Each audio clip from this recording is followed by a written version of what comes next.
Hello, my fellow Iowans. Good afternoon on this beautiful Sunday morning here in our great state of Iowa.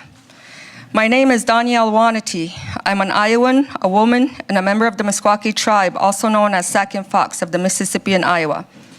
As a woman in our country today, especially a Native woman, I feel the need to bring to light the issue of the missing and murdered Indigenous women movement that is still out here today. Roughly 25 miles north of here, along the Iowa River, sits my home called the Meskwaki Settlement. We purchased our first 80 acres in 1857, 11 years after Iowa became a state. Today, we own about 8,000 acres, and we are one of the largest employers in Tama County. And every year, we hold our annual Meskwaki powwow to educate our surrounding communities in the state of our existence, our culture, and our rich heritage we are proud of. Senator Bernie Sanders was one of the 2016 presidential candidates that came to my community and promised to build nation-to-nation relationships with Indigenous communities.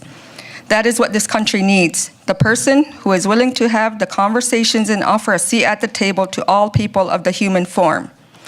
This country will only get better if we work together and actually listen to each other. As a Native Indigenous woman in Iowa, I am one of roughly 13,000 Indigenous peoples in the state of Iowa and one of 3.1 million citizens that call Iowa home. And my voice matters at a seat at the table of our country just as all races, ethnicities, and genders do, for we are all Indigenous from somewhere. And today I am proud to introduce a senator who actually listens like a leader is supposed to do, a senator that wants to find actual solutions to combat climate change and inequalities in the justice system, a man of integrity, decency, and the might to fight for all of us, my friend and the next president of the United States, Senator Bernie Sanders.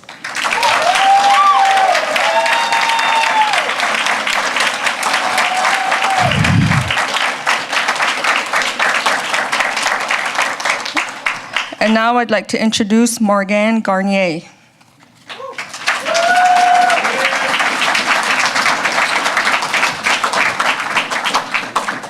Hey guys, how are we doing today?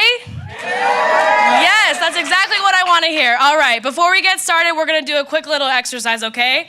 I'm going to say, mic check, and y'all are going to respond. Mic check. Ready? We're going to do that 3 times. All right.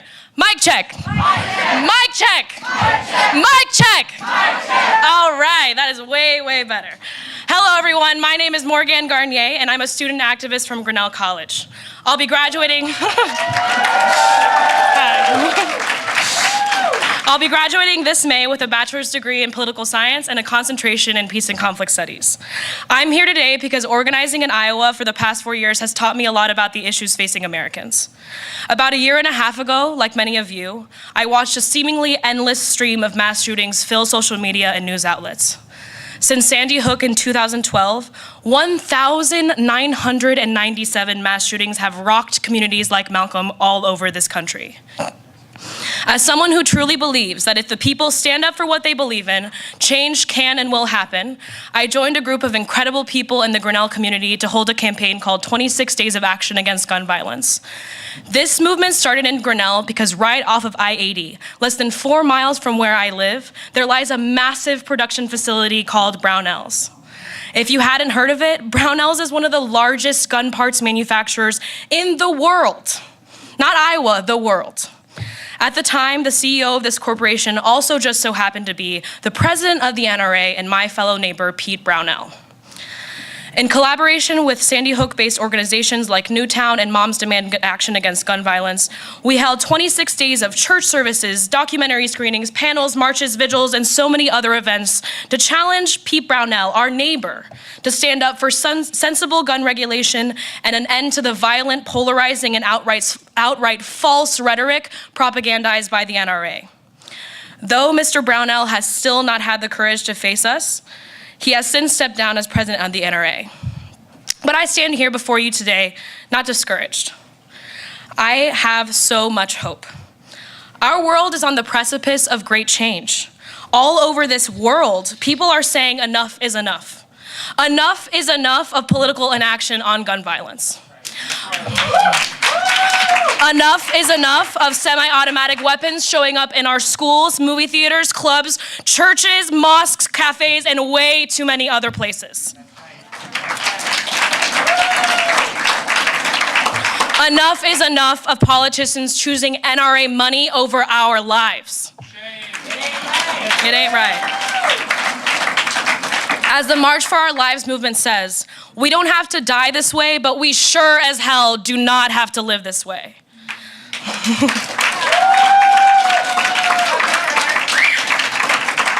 So now it's up for us to decide.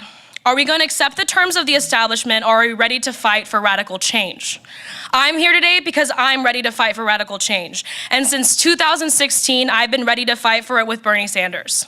There is no other candidate in recent history that has demonstrated they are as willing and as capable of standing up to the NRA, to Wall Street, Big Pharma, Big Ag, and the elite class in America as Bernie. His long-standing track record of fighting for what is right, no matter how unpopular his position may be, is a quality that holds my utmost respect and faith. And now I'd like to introduce to you all Jason Rodebush. Thank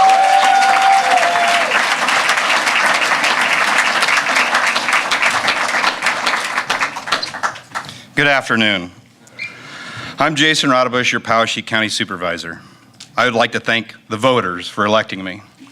I enjoy serving the people of Poweshiek County.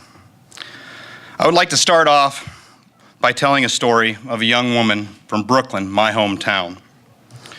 Her family came here on a farmhand work program.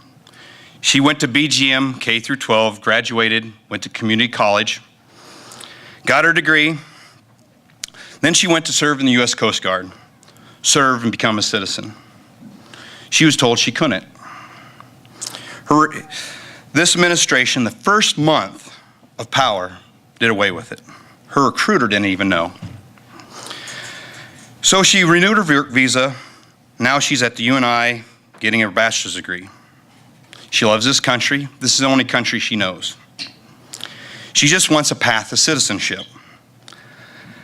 They're known as DACA dreamers. To me, she's Abby, my oldest son's girlfriend. Okay, I'm fighting for her, but it'll take us. I've followed Bernie Sanders for over 10 years. We have a lot in common. He believes in a path to citizenship, clean air, clean water, affordable health care for all, affordable college for all, a living wage for all, criminal justice reform, campaign reform, and fight corporate greed, and many other issues, but it'll take us to make a difference. One other thing we got in common, I'm from Brooklyn, he's from Brooklyn.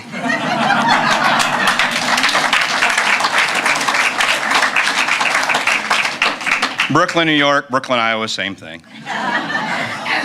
I, Jason Rodebush, Poweshiek County Supervisor, endorse Bernie Sanders for President of the United States. Thank you.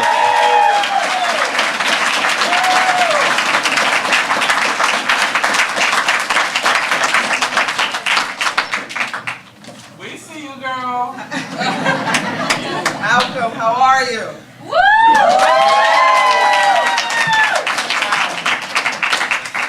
I'm not sure if I turn it on, it might work. There we go.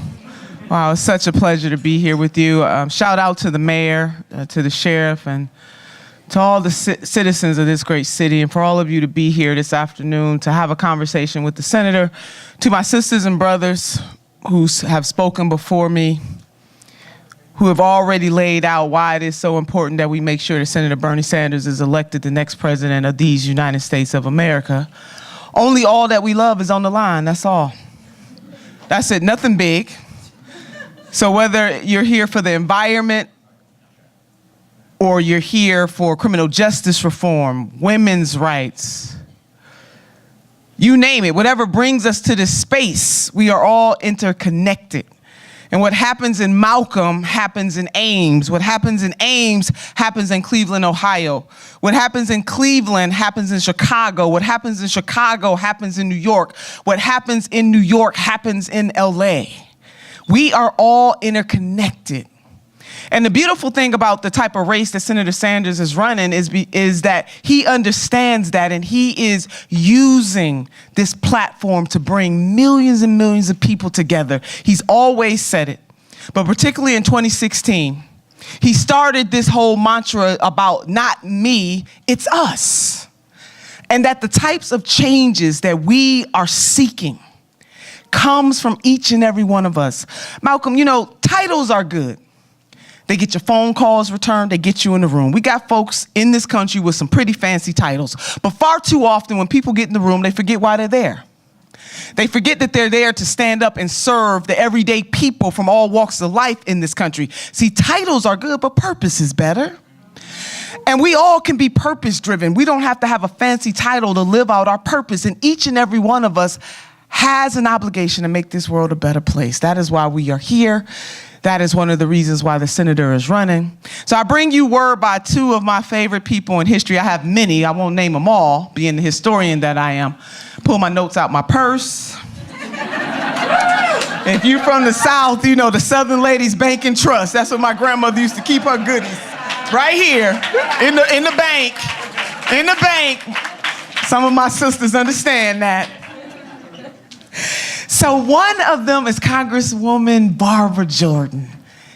She said, what the people want is very simple. They want an America as good as its promise.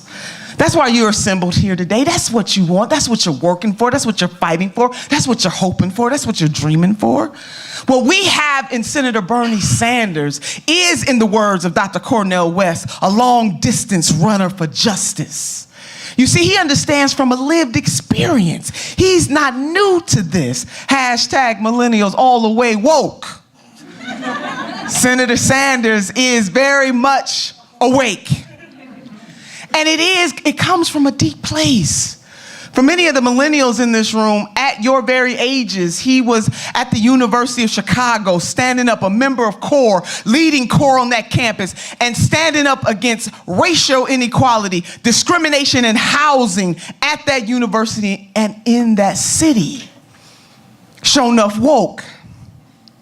He understands from a lived experience having a father who came to this country at the age of 17 years old as an immigrant, escaping the Holocaust. So he understands what it means for people to be seeking a better life, whether you are foreign born or born right here on this land. What we have in common is our desire, our drive, our determination to live a good life. Hashtag woke. His lived experience, having a mother and a father, and the senator will say, listen, they never missed a meal. There are some people in this country who do miss meals. But what he did understand from coming from a working class family is the tension that poverty brings upon your life. It is hard to be poor. And the senator is one of the rare politicians who, he doesn't just talk about the middle class, he talks about the poor. The working poor in this country. Now, I don't know about you. I don't know anybody that says that when they grow up, they want to be poor. Everybody has a dream. Everybody has an aspiration. But when you have a system that is absolutely rigged socially, politically, economically, environmentally, that bends to the will of the 1%, the people who have the most connections and the most money, meanwhile, they leave the rest of us behind. We need a champion that can't be bought off. And that champion is Senator Bernie Sanders. He won't sell you out. Hashtag woke. He won't sell you out. His mother died at a very young age. She was 46 years old. And that's very young to die. And one of her goals, one of her wishes, one of her dreams, because they grew up in Brooklyn in rent-controlled housing, she wanted to own her own home. That is very foundational to the American dream, but she never lived to realize that. I'm sharing these stories because we have in him a leader that feels deep, that thinks deep, that has a vision that is rooted in his lived experience. The reason why he cares about people who don't have as much is because he's been there. He is a first-generation college graduate. He knows what that means. And so he is willing and has always been willing to challenge a system that does not want to answer or even hear the cries of people who do not have as much. He has the heart-soul agreement that we need to transform this nation. I want to end with Brother Teddy Roosevelt, President Teddy Roosevelt. Let me make it official. He says, "This country will not be a good place for any of us to live in unless we make it a good place for all of us to live in." That is it. So what the people want is very simple. They want an America as good as its promise. We want clean food, clean air, clean water. We want to know that when we work hard, that one job should be enough. The Marriott workers. This place cannot be a good place for any of us to live in unless it's a good place for all of us to live in. That is what President Teddy Roosevelt said. It is just as true today. You merge those two together and you have, within those two quotes, the mission, the mandate of Senator Bernie Sanders. Not me, us. Standing up for the people, whether it's popular or not. Will not sell you out, because at the end of the day, when he wins this race, see, he don't have to answer to big corporate donors or big time donors. The only folks he has to answer to is you and you and you and you. Truly a man of the people. The Reverend Dr. Martin Luther King Jr. in one of his quotes talked about the measure of a man. And I'll add the measure of woman in there too to spice it up for the 21st century. But the measure of a man is not where he stands in times of comfort and convenience, but it is where they stand in times of controversy. What we have in Senator Sanders is a champion who's been on the picket line with the workers, Verizon, Marriott. What we have in Senator Sanders is someone who marched on Mississippi with Brother Danny Glover to help UAW, to help Nissan workers unionize. What we have in Senator Bernie Sanders is a man who is ahead of his time. He sets the pace. So never doubt that when conscious-minded people get together, what we cannot accomplish together, or in the words of President Nelson Mandela, it always seems impossible until it is done.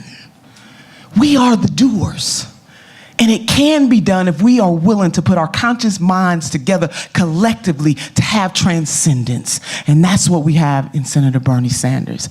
So if you can, brothers and sisters, for me, on this fine Sunday afternoon in Malcom, Iowa, I need you to participate because I'm trying to feel this thing. I'm feeling this thing real deep right now. Can you tell? And if you could just do something for me, just raise one hand for yourself and another hand for somebody else. And with these hands, we will have Medicare for all. Can I get a With these hands, we will have college for all. Can a sister get a And with these hands, women will finally make their whole damn dollar. Can I get a With these hands, we will save Mother Earth. Can a sister get a And with these hands, we will stand boldly together to have transcendence in this country so that the rainbow mosaic of humanity can have the opportunity to live a good life. And with these hands, one for yourself and one for somebody else now, with these hands, we will elect Senator Bernie Sanders as the next president of these United States of America.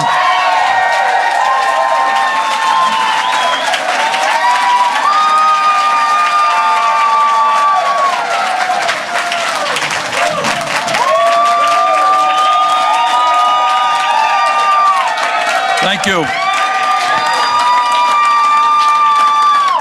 Now that is a tough act to follow. Tell you that. Let me thank Danielle Wanati, and let me thank Morgan Gagner and Jason Roundbush for their remarks, and let me thank Nina Turner, who has, over the last several years, been running all over this country, getting people involved in the political process and getting people standing up for justice. So Nina, thank you very much for what you do. I am told don't know if it's 100% accurate, but I have been told that I am the first candidate for president ever to come to Malcom, Iowa.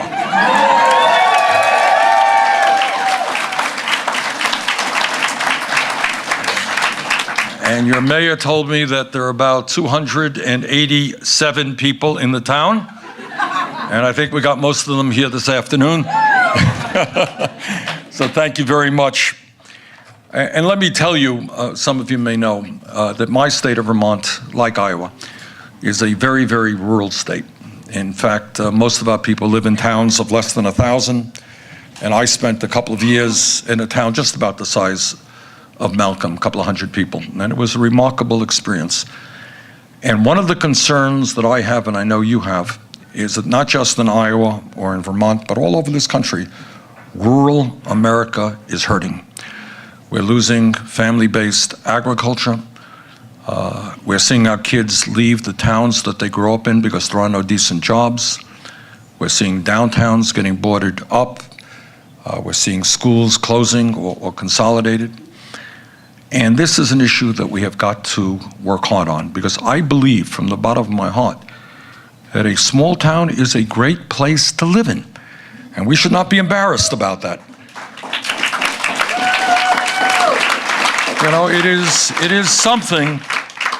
You know, I'll tell you, I was, some years ago, I went to New York City, left Vermont, went to New York City just for a visit, and I'm walking down the street, and I would say hello to people, and they would look at me, shocked, like I was assaulting them.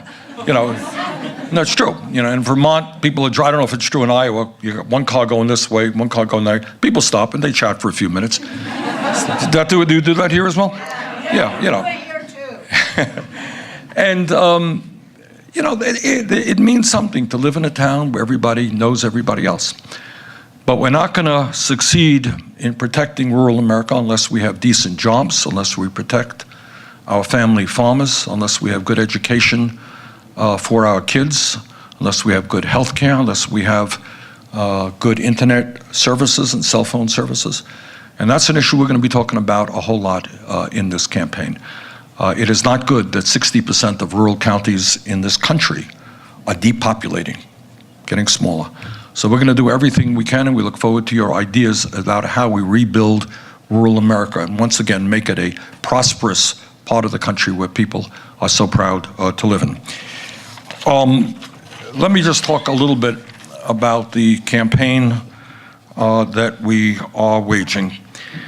My vision for America is very, very different than Donald Trump's. And I want to say, I don't know the politics of this particular area of Iowa, but I do know that Trump won Iowa by a pretty good vote. And what I want to say to the people of Iowa and the people of Malcom is I can understand, truly, why people did vote for Donald Trump. He talked about creating jobs for everybody. Remember that? He said, if you elect me president, I'm going to create jobs. I'm going to create health care for everybody. That's what he said. He said that he was a different type of Republican, that he was not going to cut Medicare or Medicaid. He said that he was going to bring forth tax reform that would not benefit the wealthy, but would benefit working families and the middle class. And what I simply want to say is that on all of those issues and many others, Trump was not telling the truth. The fact is, he has not brought forth a plan to provide health care to everybody.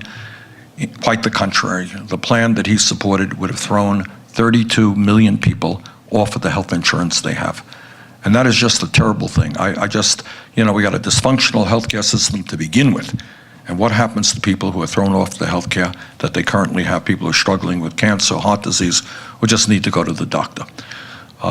Trump said that he would not cut Medicare and Medicaid. All of you should know. The ranking member of the Budget Committee, so I know a little bit about it. Trump's budget brought forth $1.5 trillion cut to Medicaid over a 10-year period. You know what that means? That means not only taking away health care coverage for kids and for lower income people, it means devastating nursing homes in America.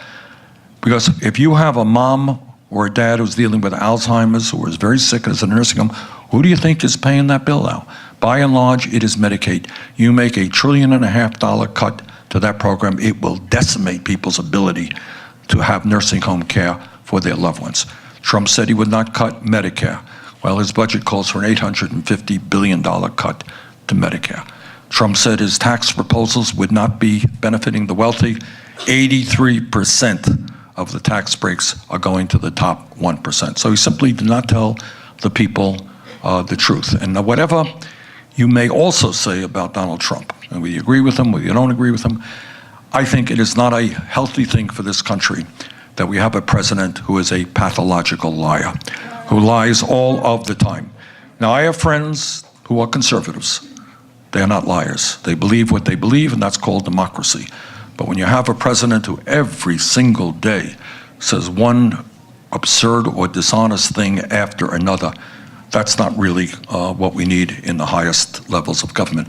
Just give you one example. Some of you may have heard that just the other day, Donald Trump announced that wind turbines cause cancer. Now, so we were a little bit nervous about coming back to Iowa. You got all these wind turbines all over the place. But I mean, that's just where he gets these ideas, God only knows. But, and I would hope that people appreciate whether you are conservative, whether you're progressive, you need somebody with a little bit of integrity and honesty in the White House who tells people the truth. And the other thing that I feel very strongly about Donald Trump, it's not that I just disagree with him on virtually every issue. That's not the real problem here.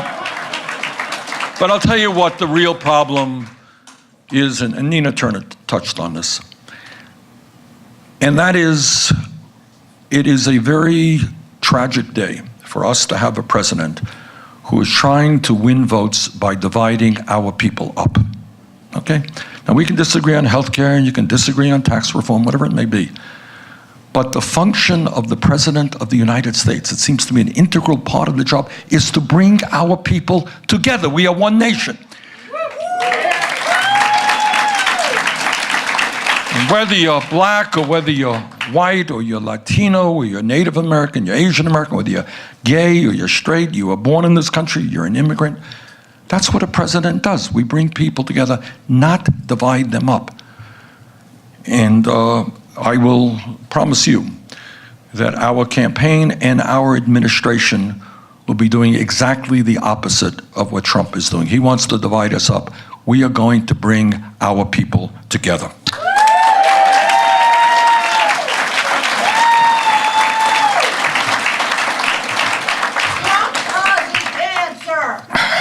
The principles of our government, and I use the word our advisedly, and I'll tell you why in a minute.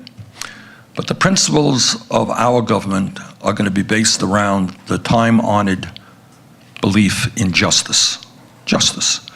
That means economic justice.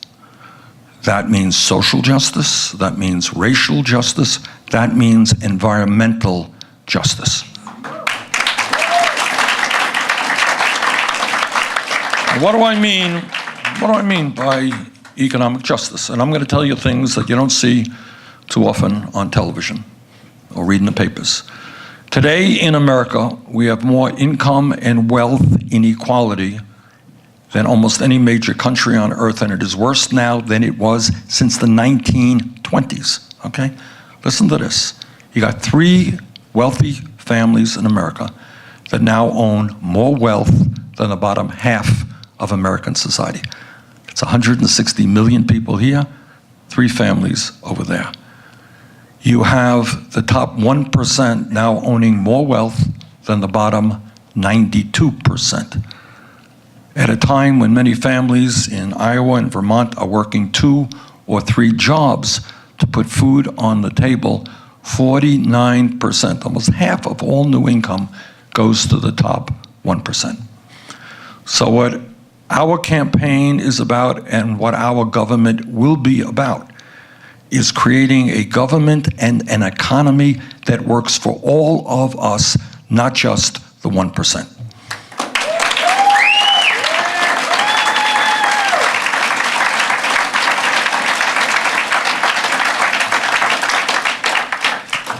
And what we are going to focus on also is that in the wealthiest country in the history of the world, our kids should not be having a lower standard of living than their parents.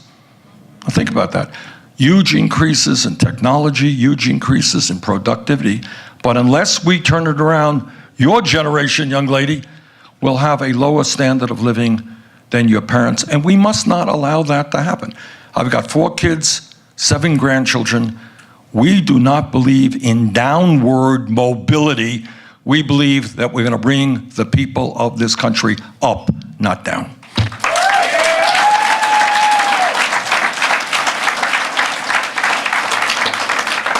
But it is not only an unfair economy that we have to address, we also have to deal with a corrupt political system. You know, in my state, we have town meetings just like this, all over the state of Vermont. Once a year, people come together just exactly like this. People vote, they argue about how much they want to spend on the roads and education and so forth. And it's called one person, one vote democracy. You got to vote and you got to vote. Where we are right now is you got to vote, but the Koch brothers and other billionaires are able to spend hundreds of millions of dollars on an election. I do not believe that billionaires should be able to buy elections in the United States of America.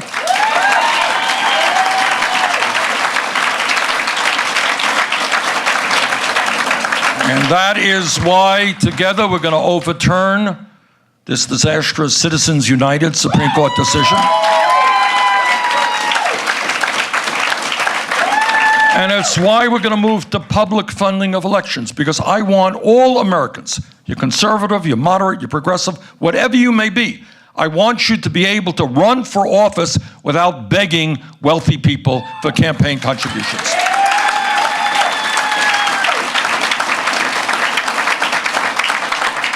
And when we talk about democracy, there's something else that I feel very strongly about, which is going on right now.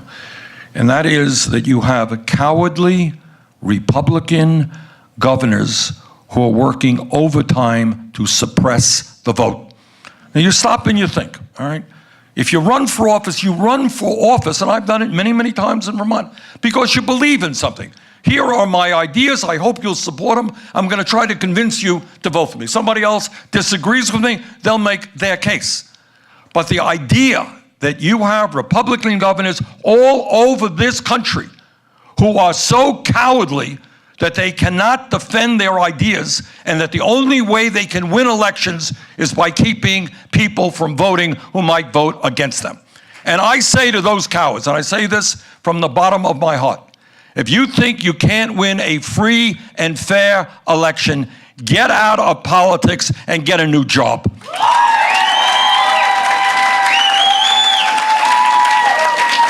Okay? And we have got to restore that type of culture. We've got to restore that type of culture. Look, I've run in Vermont. I've lost elections. I've won elections. That's what politics is about.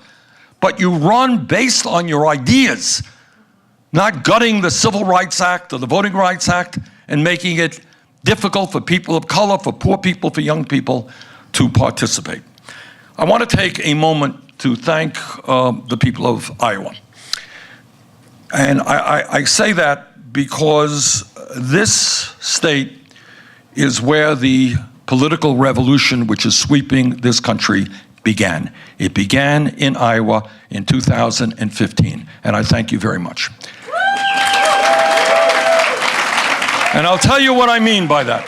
What I mean by that is that when we first came to Iowa in 2015, I dare say that the vast majority of the people had no idea who Bernie Sanders was. We were at 3% in the polls, and maybe most importantly, many of the ideas that we were talking about were labeled by the mainstream media and mainstream politicians as extreme and as radical ideas. You know, 4 years ago, when I was running through Iowa, we talked about raising the minimum wage to a living wage. Remember that? And people said, Bernie, Yeah, you're a nice guy, but frankly, you're a little bit crazy. I mean, how can you dare, the minimum wage, what is it here, $8 an hour, something like that? $7.25? Wow. How can you talk about doubling what the minimum wage is in Iowa? That's crazy, can't do it. Well, you know what's going on all over the country right now? 6 states have already passed legislation that will raise the minimum wage to $15 an hour.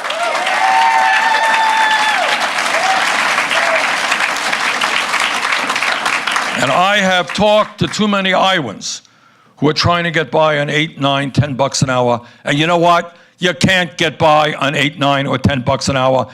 And that is why we are going to raise the federal minimum wage to $15 an hour.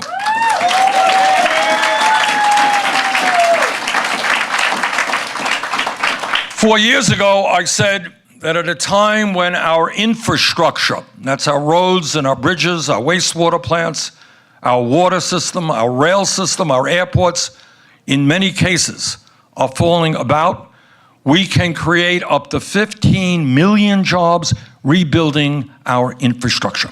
It is not a radical idea to say that in America, when you turn on the water faucet, you get clean drinking water. Not a radical idea. But people said $1 trillion, my goodness. Well, that is exactly what people today are talking about. 4 years ago, at a time when Republicans are trying to cut Social Security, I always do that. Talk about water, and water gets on my mind, and I knock these things over. When Republicans, I want you to think about this. In Iowa, in Vermont, and all over this country, you got a whole lot of senior citizens trying to make it on $12,000, $13,000 a year Social Security. You know that? How do you make it on $12,000, $13,000? How do you heat your home? How do you buy the food? How do you buy the medicine you need? And the answer is, you can't do it. And yet, despite that, you got Republican leadership in the House and the Senate want to cut Social Security. So we came up with the idea, we said, no, we're not going to cut Social Security. We're not going to preserve Social Security as it is. We're going to expand Social Security benefits. You know, we don't talk about this very much, but there are a lot of seniors in this country who are hurting very badly. You got long waiting lists for Meals on Wheels. These are our parents. These are people who fought in our wars. We have a moral responsibility to make sure that folks who reach the end of their lives can live lives of dignity and security. So we're going to expand Social Security.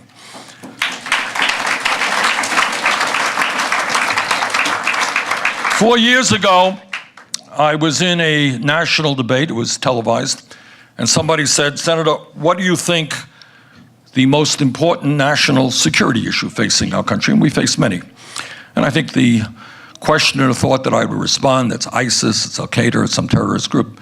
And I said, no, the most significant and dangerous national security issue we face is climate change.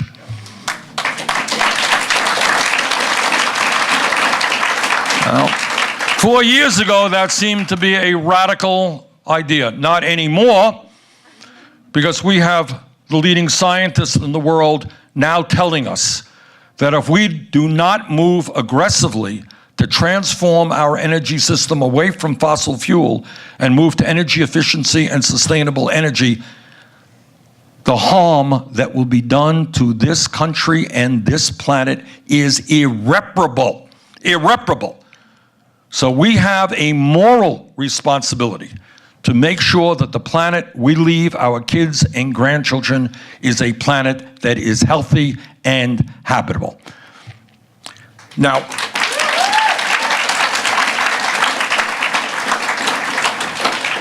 four years ago, before it was fashionable, we talked about a broken criminal justice system. And we said maybe there's something wrong when in the greatest country on earth we have more people in jail than any other country, disproportionately African American, Latino, and Native American. 4 years ago, we talked about a broken immigration system in which 10 million people are undocumented, and living in fear. And the fact is that we need to move toward comprehensive immigration reform and a path toward citizenship. 4 years ago, we came up with a radical idea, my God, that maybe candidates should run for president and not be dependent on super PACs funded by billionaires. Whoa. That was a very radical idea. And 4 years ago, we said maybe there is something wrong in the Democratic primary when you had one candidate, Secretary Clinton, 4 years ago, getting 500 superdelegate votes before the first ballot was cast here in Iowa. Maybe there's something wrong with that idea.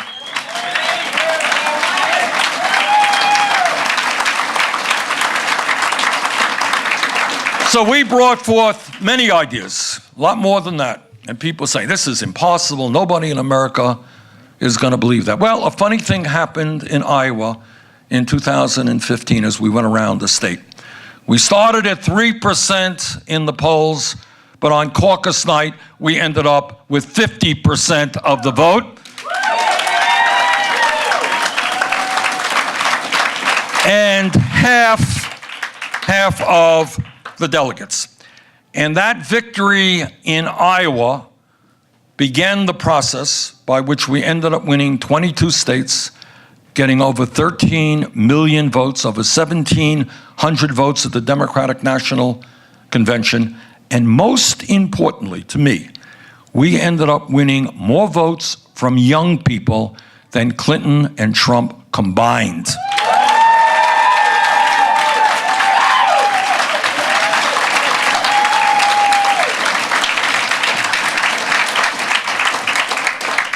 So what Iowa did 4 years ago is you said, you know, health care for all, living wages, protecting the environment, fighting climate change. These aren't radical ideas. These are exactly the ideas that we need to implement in the United States of America. That is the role that Iowa played, and I thank you very much for what you did.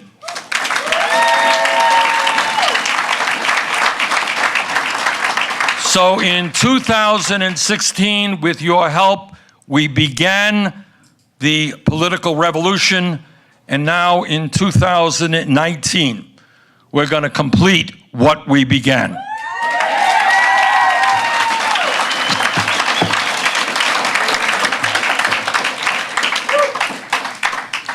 This evening here in Malcom, I say to the private insurance companies that whether they like it or not, the United States is going to join every other major country on earth and guarantee health care to all people as a right, not a privilege.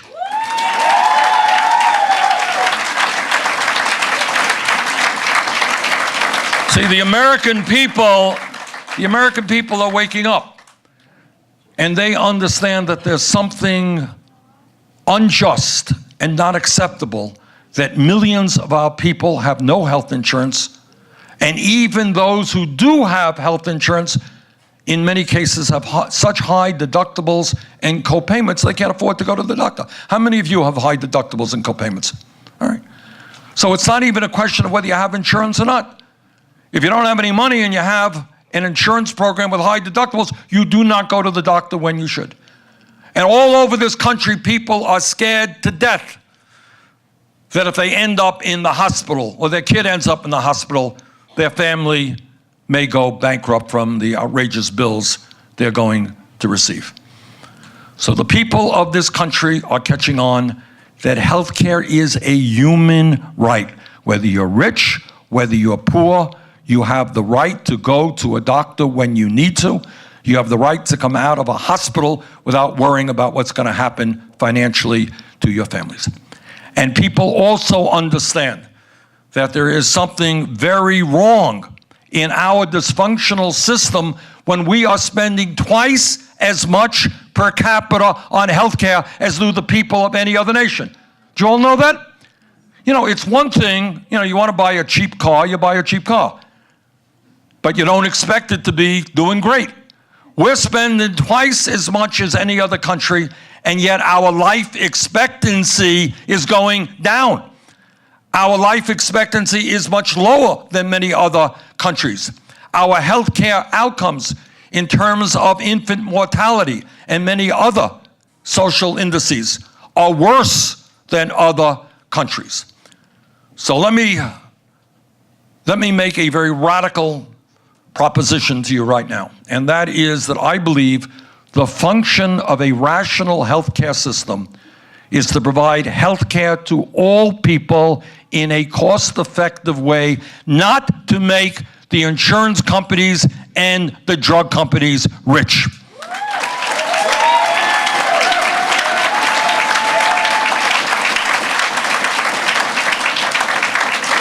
And when we talk about healthcare, we cannot fail to talk about the incredible greed of the pharmaceutical industry.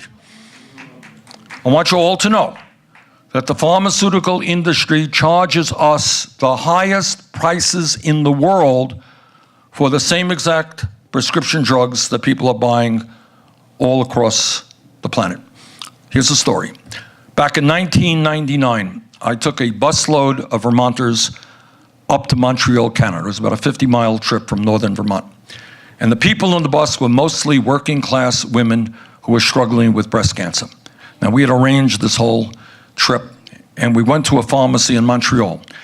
Women walked into that pharmacy to get the medicine they needed. One of the drugs was called tamoxifen, which is a widely prescribed breast cancer drug. They paid, this is back in 1999, they paid 1/10 of the price for the same exact medicine they were buying in the United States. And what we see today as a result of that trip, the members of Congress made that trip, millions of people today are buying medicine from abroad.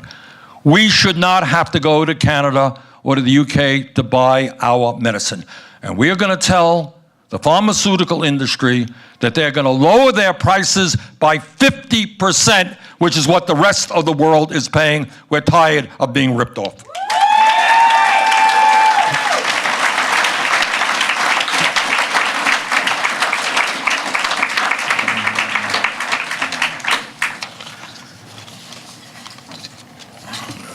When we talk about the future of this country, we talk about education.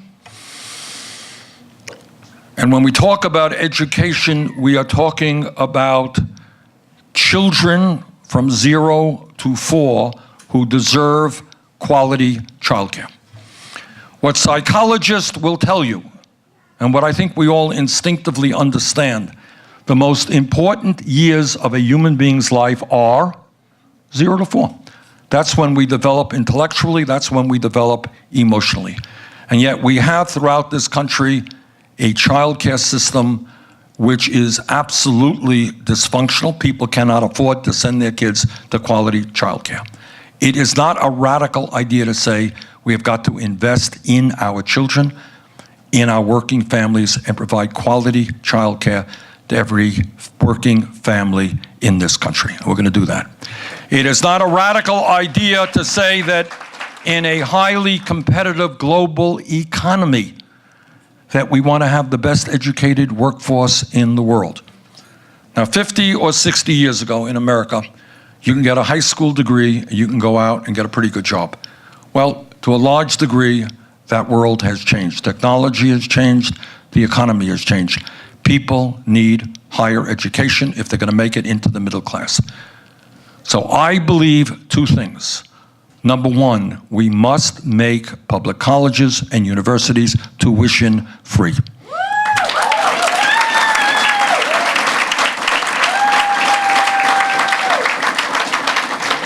And number two, we must reduce the outrageous level of student debt in this country.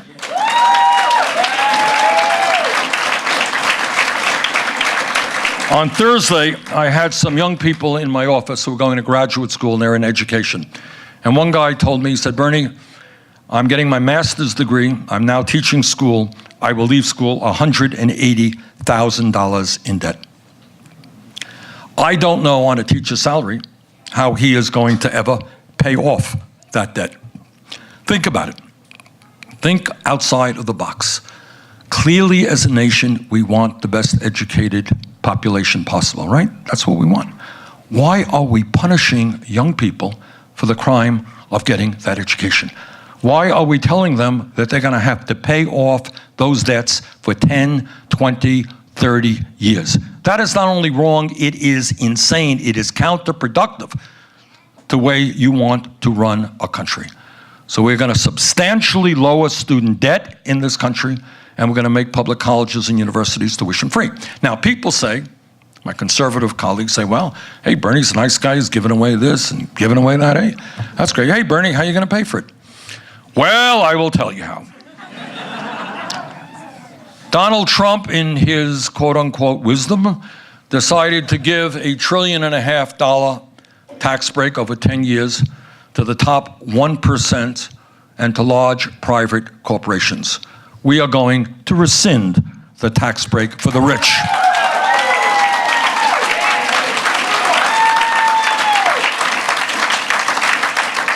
Anybody here know how much Amazon, one of the largest corporations in America, a very profitable company, owned by the wealthiest guy in America, anyone know how much they paid in taxes last year?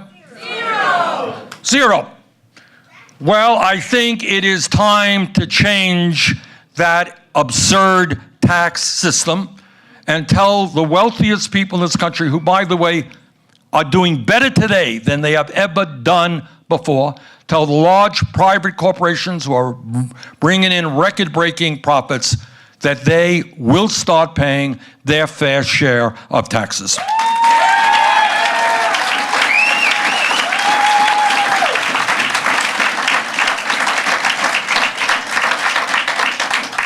Another issue that I want to touch on is something that we all should be embarrassed about, is that in America today, we have more people in jail than any other country on earth. You all know that?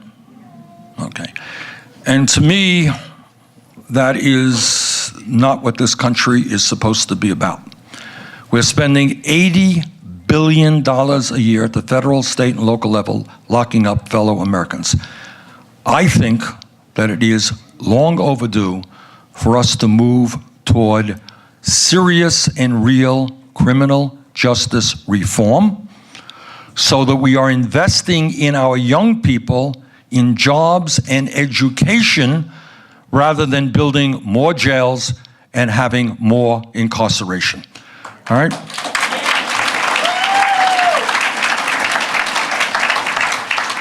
And when we talk about criminal justice reform, we are talking about ending private prisons and detention centers in America.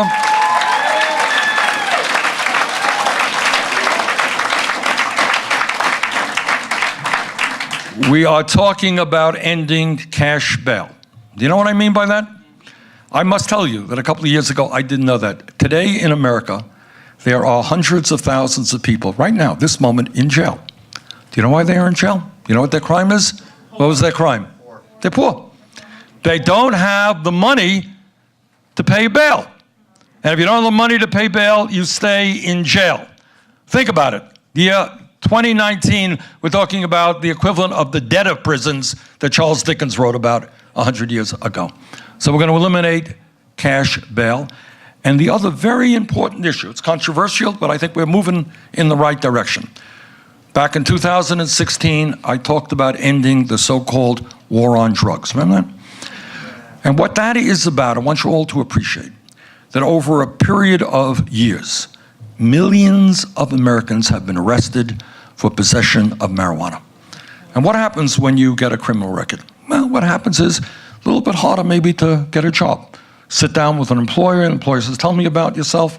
You ever been arrested? Well, yeah, I was arrested. Have a criminal record. Well, maybe we'll find somebody else to do the job. So we have people all over the country who are suffering as a result of that. Now, the good news is that we are seeing in state after state movements toward the legalization or decriminalization of marijuana. That's a good thing in my mind. And we're seeing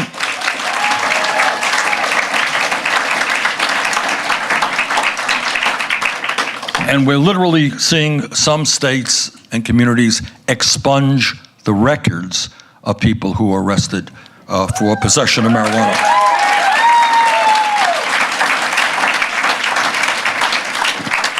So let me conclude my remarks and open it up for your questions and your comments by saying this. This campaign is about bringing the American people together around an agenda that is widely supported, by the way, and that is prepared to take on very powerful special interests. Now, when we talk about our campaign being us, not me, do you know what I mean by that? What do I mean by that? Anyone want to help me out here? Yes!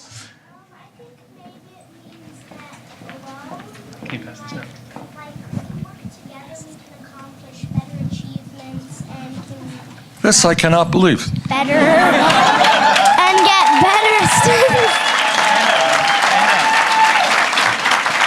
And we can also get, I think that maybe like things will be fair if we work together. Like maybe if we work together, more families and more people can pay their bills. Things that they can achieve, more people can get out of jail, and people can have better lives in America.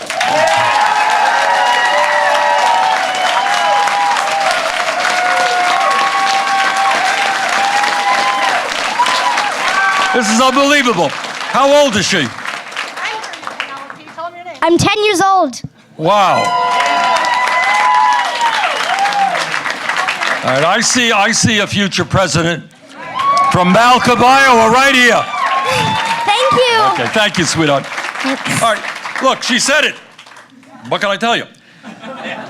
It's a little bit embarrassing to be, told the truth by a 10-year-old, but hey.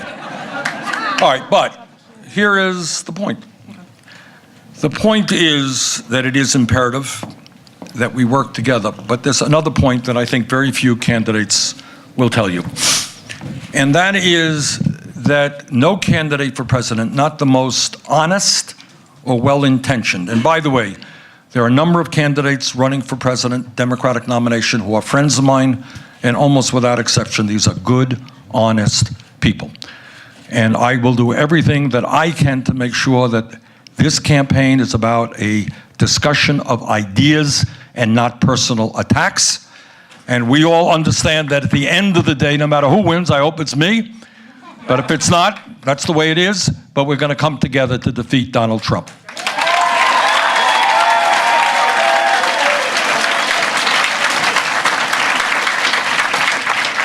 But the main point is that no president can, in fact, do it alone. Why is that? And the answer is that the power structure of America is such that you have entities like Wall Street, major Wall Street banks. 6 banks have assets equivalent to 54% of the GDP of America. They control the flow of trillions of dollars. They have enormous political power as well as economic power. Wake them up! That's exactly right. That's exactly what we're going to do. We're talking about the insurance companies and the drug companies that make zillions of dollars in profit every single year. They will spend hundreds and hundreds of millions of dollars to protect their profits. You're talking about the fossil fuel industry who lie to us every single day about the dangers of climate change. And whether we destroy the planet or not, what is more important to them is their profits. Prison industrial complex, the same thing. So the point that I am making, and that young 10-year-old made as well, is that the only way we can transform this country is when millions of people come together, stand together, and have the courage to take on these incredibly powerful special interests who have unlimited sums of money. Now, at the end of the day, the 1% is very, very powerful, and they have billions of dollars at their disposal. But 1% is 1%. We are the 99%. So they may have the money, but we have the people. And if we do not allow Trump to divide us up by the color of our skin or where we were born or our religion or our gender, our sexual orientation. If we stand together and keep our eyes on the prize about the kind of country we want to create, if we do that, there is nothing that we cannot accomplish. Malcolm, thanks very much for being here today.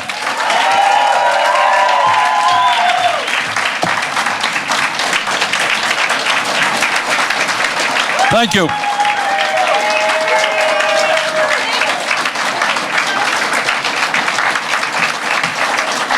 Thank you. Okay, questions or comments? Yes, ma'am, right there. Yes. Yes, just tell us your name, please. We'll get you a mic. Hi, my name is Naomi. I'm a member of Iowa Student Action and a student over at Grinnell College. I come from a low-income family, and the only reason I'm able to attend that school is because I'm on a full-ride scholarship. And most students like me, including here in Iowa, aren't that lucky. Recently here in Iowa, they've passed a multi-year tuition model that's going to be they passed a multi-year? A multi-year tuition model that's going to be raising tuition at public universities by 5% every single year for the next 5 years. And so I really appreciate the work that you've done to stand against exclusionary models like this and uplift a vision for free college. But I do want to clarify that this vision for free college is working for the people who need it most. So my question is, does your vision for free college include formerly incarcerated and undocumented students? And does it include living stipends so disadvantaged students aren't struggling for food and housing? Good. The answer is yes. I mean, it's... Excellent question, and I got to tell you, I am also from a first-generation college student. So this is what we're trying to do. We haven't laid out all of the details, but number one, make public colleges and universities tuition-free. But I think your point is that may not be good enough. And you know what astounds me? I want to tell you two things that I've learned in the last couple of years. Should have known it, but I learned that I was in California at a community college. And I met with the president of the college. She said, she was talking, it's a great school. And she said, and we recently opened an emergency food service on campus. I said, what, I don't understand, what are you talking about? Oh, many of our kids who are going to college don't have enough food and they're hungry. Can you believe that? I mean, really, can you imagine? In the United States of America, young people, turned out in Vermont, we have the same thing. Okay, second point is that many young people in college right now are working outrageous hours. Now, how can you be a good student if you're working 30 or 40 hours a week, cutting into your ability to do your schoolwork? So to answer your question, we're going to make public colleges and universities tuition-free. We certainly are going to provide the if the goal is to make sure you go to college, we've got to make sure you go to college. All right, so we've got to provide other assistance. We're going to significantly raise Pell Grants as well, okay, student work programs as well on campus. And we're going to lower student debt. But the goal is, in one way or another, and it'll take maybe a dozen different measures, I want to see every kid who is in the 5th grade, kids here in Malcom, and their parents understand that if those kids do well in school, no matter what the income of that family, that kid will get a higher education and not leave school in deep debt. That is the goal. So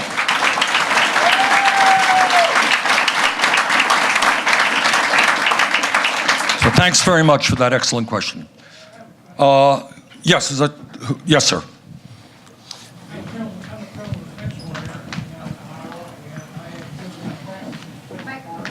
Okay, grab the mic there, sir, right behind you.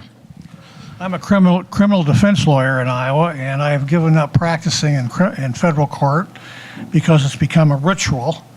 The criminal procedure laws, rules really need to be changed in federal court.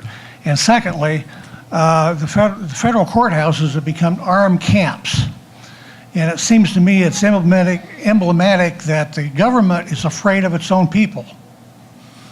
And that's just my take. Okay, thank you.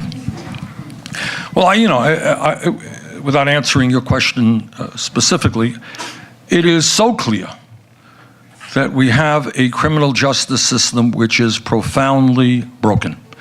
So young people who are caught with marijuana get a criminal record, but if you are a Wall Street CEO who through illegal activity destroyed the economy, resulting in millions of people losing their jobs, their homes, their life savings, you know what happens to you?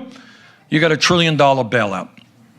That is not the kind of criminal justice system that we need. And our goal is to keep people out of jail. Our goal is to make sure that when people end up in jail, they have the job training and the education they need, so when they return to society, they can stay out of jail and not end up back there. So there's a lot to be done on criminal justice, and that's one of the major areas I hope to tackle. Okay, other questions? Yes, ma'am. And I think this will be our last question, Senator. I think maybe we've got time for a few more. Okay.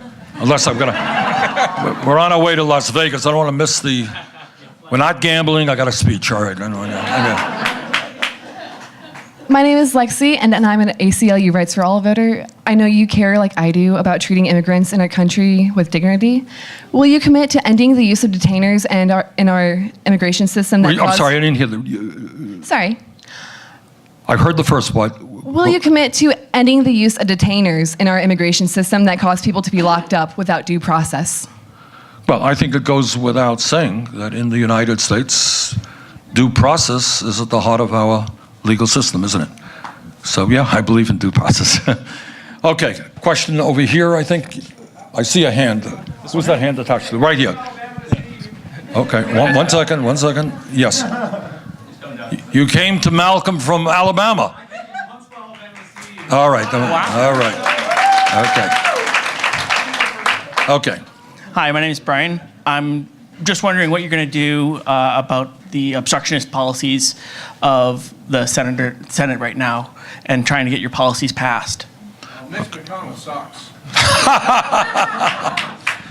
Well, the first thing that we need is to have a Democratic Senate rather than a Republican Senate.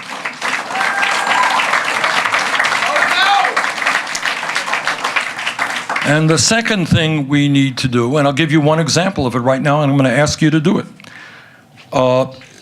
We've made some real progress in raising that minimum wage. The House, last month, the House Committee on Education and Labor reported out a bill that will raise the minimum wage to $15 an hour. It's going to go to the full House pretty soon. I think, not 100% sure, I think it will pass. If it passes in the House, it comes to the Senate. I urge you, in the strongest possible terms, to tell Senator Grassley and Senator Ernst to please support that legislation. And what we need to do all over this country, you want to make the Congress move? If millions of people stand up and demand that they move, they will move. You can get Grassley and Ernst to support a $15 an hour minimum wage if the people in this state make it very clear by the tens of thousands that folks can't make it on 10 or 11 bucks an hour. Now, also, I think we need filibuster reform. Right now, you have a situation where one person can bring the Senate to a halt, and I am very, very supportive of that as well. There are also mechanisms in the Senate called budget. I don't want to bore you with Senate parliamentary procedures called budget reconciliation bills, where major pieces of legislation have been passed by majority vote, and we will certainly utilize those measures. Okay, gentleman from Alabama. All right.